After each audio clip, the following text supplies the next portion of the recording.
What's going on, everybody? It is the Wizard Man here. Please give this video a thumbs up. And we're discussing, are airports good for a zombie doomsday situation? Now, one pro is the airplanes themselves. The airplanes are high off the ground, which is going to be next to impossible for zombies to get into. Therefore, you can store food, you can hide out in there, you can store other supplies, have your bug out bags ready just in case. It's not going to be impossible for hostile humans to gain access to an airplane.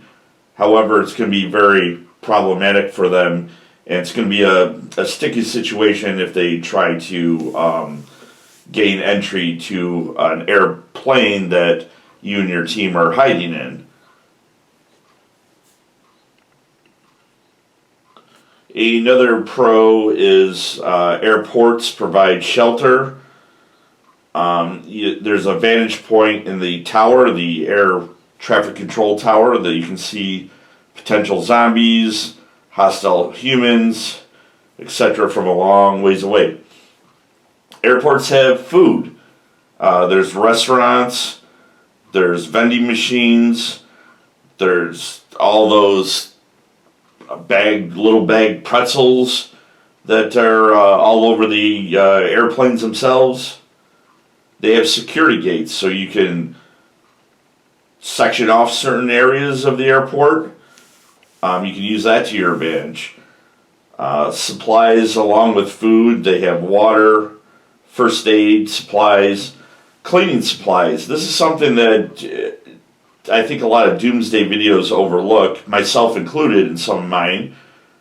You know, you need, in a situation like any doomsday situation, disease is going to be an issue. You're going to need the Palmolive, you're going to need the Ajax, you're going to need the Zest, you're going to need the Pine Sol, the bleach, etc. Also, one thing that people don't think about is airports have contraband. Airports are going to have guns because some people are not the brightest stars in the galaxy, and they will try to sneak a gun on an airplane. They have knives, booze, drugs. Now, with the booze and the drugs in a doomsday situation, booze you want to keep to a minimum, ideally none at all. But it's a good bartering tool. Same thing for drugs.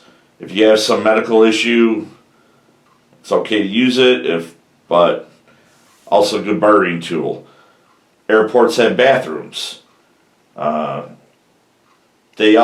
thing is some airports have those golf carts, which can be very useful, getting to one place to another very quickly. And as for downtime, airports have books, magazines, playing cards. There's a lot you can do to keep yourself from being bored. Cons, there's a lot of small space for if you have a small group. In an airport, to defend it properly, you're going to need a lot of people.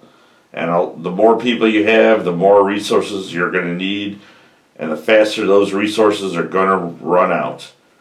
There's a lot of places in an airport for zombies to be hidden. So when you and your team arrive, you're going to have to sweep through a whole bunch of places in an airport that could be, overrun by zombies. Many humans will go there in the first part of the zombie apocalypse. You know, they're going to want to try to leave. They're going to want to try to hook up with relatives, friends, and families. So for the beginning phases of any doomsday, airports might be a place to avoid. Planes may have zombies on them, especially in the beginning phases. There could be a zombie outbreak on the plane itself. All the passengers could turn to zombies, eating each other, whatever. Let's say the pilots lock the door, they're safe, they land the plane. Now all of a sudden you have, who knows how many zombies. Anyway, thank you very much for watching. Comment your thoughts in the comment section. Give this video a thumbs up and have a good whatever time of day it is.